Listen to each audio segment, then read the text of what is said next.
রাজ্যে আর শিক্ষকতায় চাকরি জুটছে না, তাই প্রতিবেশী রাজ্যেই নিজেদের ভাগ্য পরীক্ষা করতে ছুটছে যুব সমাজ। রাজ্য সরকারের দুর্নীতিতে নাজেহাল বাংলার যুবক যুবতীদের আইন আদালতের চক্করে পড়ে বয়স বাড়ছে, আর বছর বছর বাড়ছে বেকারত্বের সংখ্যাও। তাই এ রাজ্যে না হোক, যদি পাশের রাজ্যে কিছু একটা জোটে, এই আশাতেই দলে দলে বিহারে পরীক্ষা দিতে ছুটছে বেকার যুবক যুবতীরা। সম্প্রতি পাটনার প্ল্যাটফর্মে বসে থাকা বাংলার হাজার হাজার পরীক্ষার্থীদের ছবিটাই যেন বলে দিচ্ছে এটা বাংলার লজ্জা। এমন একটা সময় ছিল যখন শিক্ষা দীক্ষা, শিল্প সংস্কৃতি থেকে কর্মক্ষেত্র সবেতেই এগিয়ে ছিল বাংলা। কল কারখানা থেকে শিল্প, বিভিন্ন প্রতিষ্ঠানে বড় বড় পদে কর্মরত ছিলেন বাঙালিরা, আর সেই সমস্ত কারখানা ও প্রতিষ্ঠানে শ্রমিক মজদুর হিসাবে বেশিরভাগেরই দেখা যেত বিহারিদের। বাংলার সুখ, আরাম, পরিবেশ, খাওয়া দাওয়া ছেড়ে বাইরে খুব একটা পা রাখতে চাইতেন না বাঙালিরা। কিন্তু বর্তমান সময়কালে সেই ছবিটার আমূল পরিবর্তন ঘটেছে। রাজ্যের প্রায় সব জেলা থেকেই ভিন রাজ্যে গিয়ে কাজ করছেন বাংলার মানুষ। সম্প্রতি চাকরির পরীক্ষা দিতে বিহারের দলে দলে গিয়ে ভিড় জমাতে দেখা যাচ্ছে বাংলার শিক্ষিত বেকারদের। নমস্কার, আমি পায়েল, আর আপনারা দেখছেন রিতম বাংলার বিশেষ অনুষ্ঠান দৃষ্টিকোণ। দৃষ্টিকোণে আজ আমরা আলোচনা করব পশ্চিমবঙ্গ সরকারের পরিযায়ী শ্রমিক ইস্যু এবং শিক্ষিত বেকার চাকরি প্রার্থীদের দলে দলে বিহারে গিয়ে পরীক্ষা দেওয়ার বিষয়টি নিয়ে। আলোচনার শুরুতে প্রথমেই জানিয়ে রাখি, অনেকেই হয়তো জানেন না যে পশ্চিমবঙ্গের মুখ্যমন্ত্রী ডক্টর বিধান চন্দ্র রায় নিজেও এক সময় অভিবাসী বা পরিযায়ী ছিলেন। পাটনায় জন্মগ্রহণ এবং বড় হয়ে ওঠার পর পড়াশোনার জন্য তিনি কলকাতায় আসেন। তারপর এখানেই নিজেকে প্রতিষ্ঠিত করেন। ডক্টর বিধান চন্দ্র রায় ছিলেন একজন ভারতীয় চিকিৎসক, শিক্ষাবিদ এবং রাষ্ট্রনায়ক, যিনি 1950 থেকে 1962 সাল পর্যন্ত পশ্চিমবঙ্গের দ্বিতীয় মুখ্যমন্ত্রী হিসেবে দায়িত্ব পালন করেন। পশ্চিমবঙ্গ সবসময় পরিযায়ীদের স্বাগত জানিয়েছে। রাজ্যের কিছু গুরুত্বপূর্ণ শিল্পাঞ্চল এবং বাণিজ্য কেন্দ্রগুলি বিহার, উত্তরপ্রদেশ এবং রাজস্থান থেকে আসা পরিযায়ীদের দ্বারা গড়ে উঠেছে। কলকাতার বড়বাজার এশিয়ার বৃহত্তম খোলা বাজার হিসেবে পরিচিত। এটি গড়ে উঠেছে বাংলার জমি, বিহারিদের শ্রম এবং রাজস্থানের ব্যবসায়ী মনোভাব ও পুঁজির সংমিশ্রণে। হুগলি নদীর দুই পাড়ে অবস্থিত শিল্পাঞ্চলও পরিযায়ী শ্রমিকদের দ্বারা গড়ে উঠেছে। কিন্তু এ হলো পুরনো বাংলার গল্প। বর্তমানে পশ্চিমবঙ্গের পরিস্থিতি ভয়াবহ এবং উদ্বেগজনক। আজ পশ্চিমবঙ্গে পরিযায়ী শ্রমিকদের চাকরি নেই। চাকরির খোঁজে দুবেলা দুমুঠো অন্য সংস্থানের জন্য পরিবারকে ছেড়ে দলে দলে তারা অন্য রাজ্যে পাড়ি দিচ্ছে। এটা শুধুমাত্র কথার কথা নয়। বিভিন্ন সরকারি পরিসংখ্যান এবং তথ্য অনুযায়ী এটি বর্তমান পশ্চিমবাংলার কঠিন বাস্তব। আসুন এক নজরে দেখে নেওয়া যাক পরিসংখ্যান কি বলছে। সরকারি তথ্য ও পরিসংখ্যান অনুযায়ী করোনাকালে লকডাউনের সময় 1.23 কোটি পরিযায়ী শ্রমিক নিজ নিজ রাজ্যে ফিরে গিয়েছিলেন, আর তাঁদের 50% ছিল উত্তরপ্রদেশ, বিহার এবং পশ্চিমবঙ্গের মানুষ। মন্ত্রকের তথ্য অনুযায়ী এই 50%-এর মধ্যে 11% ছিল পশ্চিমবঙ্গের।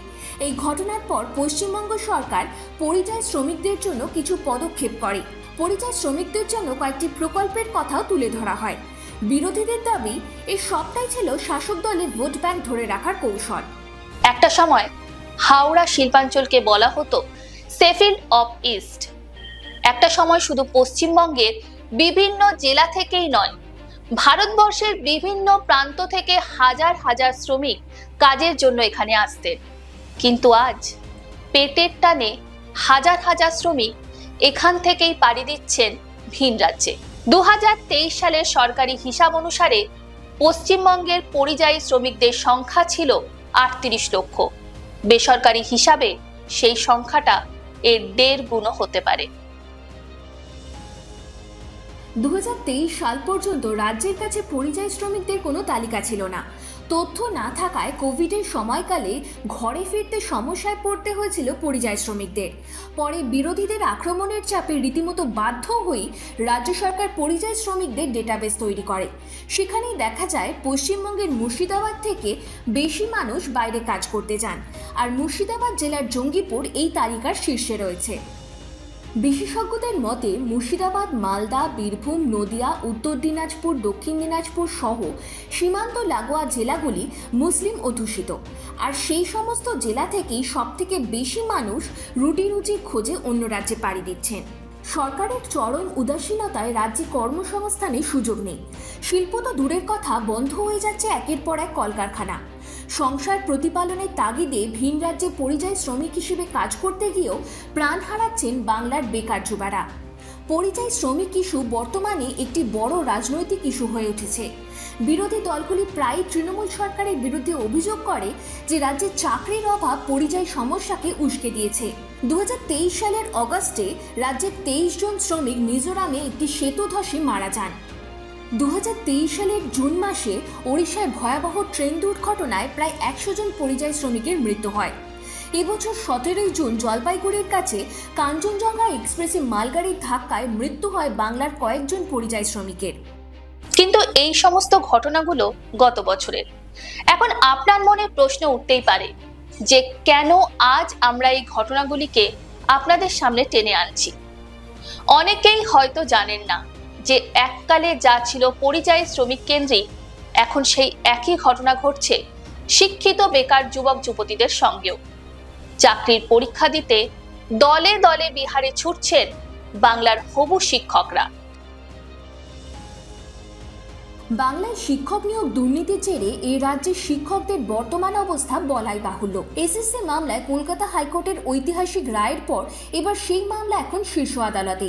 এদিকে শিক্ষকরা যোগ্য না অযোগ্য তা যাচাইয়ের জন্য নথি দিতে হবে শিক্ষকদের। বাংলার সব শিক্ষককে নিজের নথি দিয়ে প্রমাণ করতে হবে তিনি যোগ্য কিনা। সম্প্রতি এমনই নির্দেশিকা দিয়েছে শিক্ষা দফতর। যেখানে রাজ্যের শিক্ষকদের এই অবস্থা, সেখানে চাকরির আশা অথৈ জলে। এটা ক্রমশ বুঝতে পেরে বিহারের উদ্দেশ্যে পাড়ি দিচ্ছেন বাংলার যুবক যুবতীরা। অথচ বছর কয়েক আগেও বাংলার এমন অবস্থা ছিল না। তখন ছবিটা ছিল ঠিকের উল্টো। তখন বিহার সহ অন্যান্য রাজ্য থেকে ছেলেমেয়েরা দলে দলে এই রাজ্যে আসতো পড়াশোনা ও চাকরির খোঁজে। কিন্তু বছর কয়েকের মধ্যেই সেই ছবিটার আমূল পরিবর্তন হয়। সত্যিই তাই। 10 বছর আগে পর্যন্ত অন্তত নিয়ম করে প্রতি বছর এসএসসি পরীক্ষা হতো। যদিও বলা হয় যে তখনও বাম নেতারা চিরকুট লিখে লিখে অনেক চাকরি বিলি করেছেন। কিন্তু তৃণমূল আমলে, বিশেষ করে 2014 সালের প্রাথমিক টেটের পর আর কারো নিয়োগ হয়নি। 2017, 2022, 2023 সালে নিয়ম করে প্রাথমিকের টেট হলেও কোনো নিয়োগ হয়নি। তৃণমূল জমানায় অনেক বিএড কলেজও খুলেছে, কিন্তু তারপরেও শূন্যপদ পূরণ হচ্ছে কই? পাশ করে বেরোনো বেকারের সংখ্যা বাড়ছে হু হু করে, কিন্তু চাকরির সংস্থান কোথায়? তাই বাধ্য হয়েই বাংলার চাকরি প্রার্থীরা ভিন রাজ্যে যাচ্ছেন, যদি বা একটা হিল্লে হয়ে যায় এই আশায়। এই নিয়ে বিজেপির রাজ্য সভাপতি সুকান্ত মজুমদার বলেছেন, ওরা সবসময় বলেন বাংলাকে বিহার হতে দেবে না, সেই বিহারেই বাংলার ছেলেমেয়েদের চাকরির জন্য যেতে হচ্ছে। সত্যি বাংলা কি এবার পরিযায়ী শ্রমিক এবং শিক্ষিত পরিযায়ী কর্মীর ক্ষেত্রে দেশের সমস্ত রাজ্যকে টেক্কা দেবে? এগিয়ে বাংলা কি এগিয়ে যাচ্ছে এই দিকেই? বাংলার কি আগামী দিনে এই সুখ্যাতি অর্জন করবে যে এখানকার ছেলেমেয়েরা চাকরির অনুসন্ধানে বিহারে যায়? এটা হলে তো আমাদের আগামী প্রজন্মের ভবিষ্যৎ গভীর সংকটে। আর আজকের দিনে দাঁড়িয়ে এই সংকট থেকে বেরিয়ে আসার কোনো উপায় আমরা দেখতে পারছি না। তবে ছেলে মেয়েদের ভবিষ্যতের চিন্তা করে থাকা মায়েদের জন্য মাসে মাসে লক্ষ্মী ভান্ডার নিশ্চিতভাবে দেওয়া হচ্ছে, যাতে তারা বেশি চিন্তা না করে ফেলেন। যতদিন লক্ষ্মীর ভান্ডার আছে, এই ছোটখাটো বিষয় নিয়ে সরকারের মাথা ব্যথা করার কোনো কারণ নেই। এই দুঃখটা শুধু আপনার আমার মতো রাজ্যের সার্বিক চিত্র নিয়ে চিন্তা করা কিছু মানুষের জন্যই তোলা থাক। আজ তবে এই পর্যন্তই। দৃষ্টিকোণের পরবর্তী পর্বে আবারও আপনাদের সঙ্গে দেখা হবে আরো একটি নতুন বিষয় নিয়ে। সুস্থ থাকুন, সতর্ক থাকুন আর দেখতে থাকুন রিতম বাংলার বিশেষ অনুষ্ঠান দৃষ্টিকোণ। আমাদের এই অনুষ্ঠান আপনাদের কেমন লাগছে তা কমেন্ট করে জানাতে ভুলবেন না আমাদের। এই সংক্রান্ত আরো খবরের আপডেট পেতে গুগল প্লে স্টোরে গিয়ে ডাউনলোড করুন রিতম অ্যাপ। জয় হিন্দ।